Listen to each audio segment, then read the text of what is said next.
Salut tout le monde, comment allez-vous? Est-ce que vous êtes en vacances? Est-ce que vous travaillez? Est-ce que vous profitez du beau temps, du soleil et de plein de jolies régions à découvrir? Ou est-ce que vous êtes chez vous tranquillement à vous gaver de livres et de séries télé? Pour moi, je rentre de vacances de 3 semaines de super congés où j'étais entre amis et avec la famille. On s'est bien éclaté, j'ai vu la France, j'ai fait un tour du côté de Toulouse et des pays Qatar, puis du côté de la Normandie, Bretagne, les belles falaises d'Étretat et c'était un régal. Voilà, le seul problème, c'est que c'est passé trop vite, comme toujours, et la reprise du travail ce matin était un peu difficile. Bref, et il faut bien revenir pour repartir.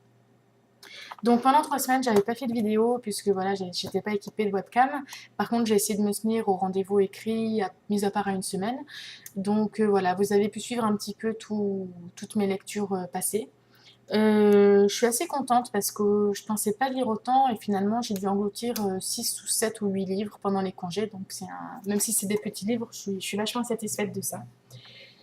Voilà, pour un petit bilan des vacances. Donc je pense que je vous referai un bilan général, hein. Je vous réexpliquerai tous les livres dans le bilan qui paraîtra demain pour le mois de juillet. Oh, sinon, donc la semaine dernière, je vous quittais avec Divergent de Veronica Ross. Donc c'est un premier tome d'une trilogie dystopique. Franchement, elle est prometteuse, hein. Je crois que j'adore autant que Hunger Games. Et alors, euh, et j'ai hâte de lire la suite qui paraîtra en novembre. Je vous demande un petit instant, je vais vous montrer la couverture. Voilà la couverture. Donc je l'ai lu en e-book. Donc ce livre a fait beaucoup parler de lui, il va être apparemment adapté au cinéma, c'était un gros coup de cœur pour de nombreuses personnes. Et l'histoire est vraiment bien menée. En fait, on est dans un univers post-apocalyptique où maintenant où le monde est gouverné selon 5 factions. Donc il y a les altruistes qui mettent en avant la générosité et le don de soi pour aider les autres. Il y a les érudits qui mettent en avant le savoir et les connaissances. Les fraternels qui s'entraident. Les sincères, donc qui disent ce qu'ils pensent et voilà, qui sont contre l'hypocrisie et voilà, et la manipulation. Et les derniers sont les audacieux, donc qui prônent le courage. Alors au début de ce gouvernement, les valeurs étaient vraiment très respectées au fil du temps, ben, comme toujours. Il s'avère que les gens sont à la recherche du pouvoir et voilà, qu'ils aiment détruire ce qu'il y a autour d'eux. On rencontre Béatrice, qui est une jeune fille qui va bientôt avoir 16 ans et qui est née et qui a grandi dans la faction des altruistes avec ses parents. Et à chaque anniversaire des 16 ans, les personnes ont le choix de, d'aller vers la faction qu'ils désirent. Et donc Béatrice, qui n'a pas finalement un caractère aussi dévoué qu'elle le pensait, va se diriger vers les audacieux. Et en fait, on va suivre tout son parcours d'intégration parce qu'ils doivent passer plusieurs tests d'aptitude, des tests de simulation mentale, etc. pour pouvoir devenir membre de la faction qu'ils choisissent. À savoir qu'une fois qu'une faction est choisie, si c'est pas la même que dans celle dans laquelle ils sont nés, ils ne peuvent pas revenir en arrière. Ils deviennent donc des sans-factions et s'ils décident de revenir en arrière, ils deviennent des sans-factions et ils perdent également en changeant de faction tout contact avec leur famille et leurs proches. Mais bon, c'est un choix que Béatrice assume et voilà, elle a choisi d'aller en fonction de son caractère et pas en fonction des envies de ses parents. On va suivre tout son parcours. Son tuteur, qui est surnommé 4, va lui apprendre beaucoup de choses, va lui apprendre à se dépasser et aller vraiment jusqu'au bout de ses idées. C'est une histoire qui est pleine de courage, qui est pleine de valeurs, je trouve, qui traduit beaucoup de choses dans la société de nos jours et que je vous reconseille vivement. Ensuite, j'ai lu le tome 2 de Vampire Academy, donc je vous présente pas l'e-book parce que je ne l'ai pas retrouvé, de Richelle Mead. J'avais lu le tome 1 il y a à peu près un an, j'avais beaucoup aimé la mythologie que l'auteur avait mis en place avec les Dampires, les Maurois et les Strigoi. Donc vite fait, il y a 2 catégories de vampires dans son univers. Donc les Strigoi, qui sont des vampires cruels, assassins, qui n'hésitent pas à tuer pour boire du sang, voilà, qui font violence autour d'eux.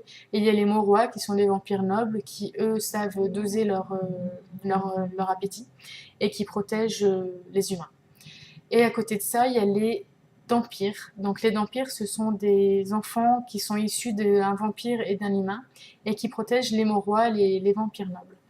Donc, dans le tome 1, on rencontre Rose, la vampire, qui protège Lisa, une noble qui fait partie une des dernières en fait de son royaume russe. Et on va découvrir un petit peu toute l'académie, comment ça se passe dans leur lycée, comment les cours qu'ils prennent, comment ils deviennent gardiens, etc. Donc j'avais beaucoup aimé le tome 1 et le tome 2 m'a un peu plus énervée tout simplement parce que l'auteur se penche vraiment sur le caractère de Rose, la vampire, et qu'elle est un peu, moi elle m'a un peu exaspérée parce qu'elle sait pas ce qu'elle veut, elle est assez égoïste et égocentrique et elle pense que à elle, à son petit besoin, au fait qu'elle a besoin que des garçons soient amoureux d'elle, qu'elle est en colère après le monde entier, enfin bref, quelque part ça traduit bien un petit peu la crise d'adolescence par laquelle on passe un peu tous, mais là ça m'a bien saoulée. Et la fin a fait remonter le niveau et du coup, j'ai quand même hâte de lire la suite. Surtout qu'on voit quand même une évolution au niveau de la plupart des personnages principaux. Voilà pour mes lectures de la semaine dernière. Cette semaine, je suis en train de lire 3 livres. Donc le premier, c'est L'exécutrice de le tome 1 de Jennifer Estep. Un roman bitlit en fait où on rencontre, là j'ai perdu son prénom, mais c'est une jeune femme qui est surnommée l'araignée, qui est une tueuse à gages et en fait qui va devoir aller sur une grosse mission. Et en fait, il s'avère que c'était un guet-apens et qu'elle va se faire piéger et que son mentor apparemment va se faire tuer. Alors j'espère que je spoil pas, moi j'avais vu ça dans 2-3 avis donc ça m'a pas plus choqué que ça. Et en fait elle va tout simplement chercher à se venger et voilà. Et à retrouver la personne qui a tué son mentor. Donc elle va s'allier avec un enquêteur, apparemment qui est assez séduisant, mais je ne l'ai pas encore rencontré, voilà, pour aller jusqu'au bout de l'enquête. Alors j'ai quasiment rien lu de ce livre parce que c'est un e-book et qu'il n'est pas en très bonne qualité, donc je vais essayer de me le procurer en livre, ce sera beaucoup plus agréable pour moi. D'autant plus que j'ai vu qu'il a quand même en majorité un ensemble d'avis positifs, donc je pense que je crains rien de l'acheter. Voilà, donc je l'ai un peu mis en pause. Entre deux, du coup, je lis le tome 3 des Vampires de Chicago de Chloé Neal. Mordre n'est pas joué.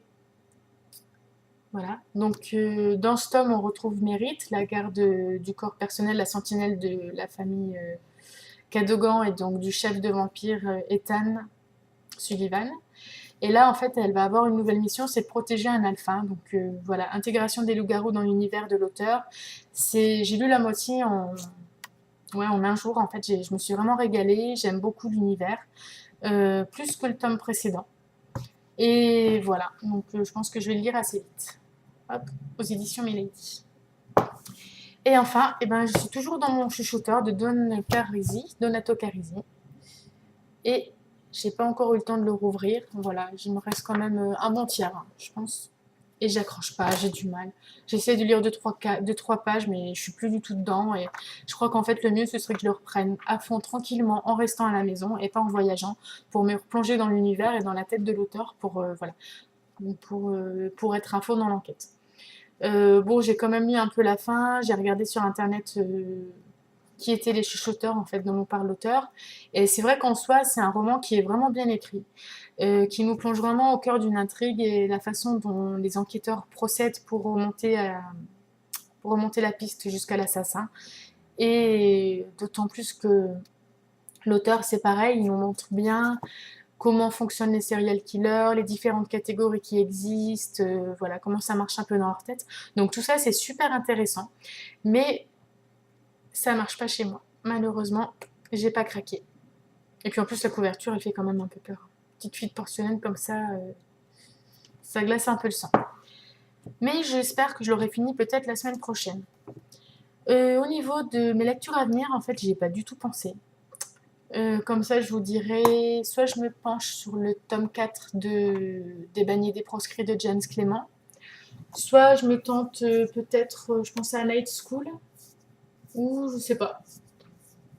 Ou je sais pas, au pouvoir des 6, ou voilà, je sais pas encore. Je vous dirai ça la semaine prochaine.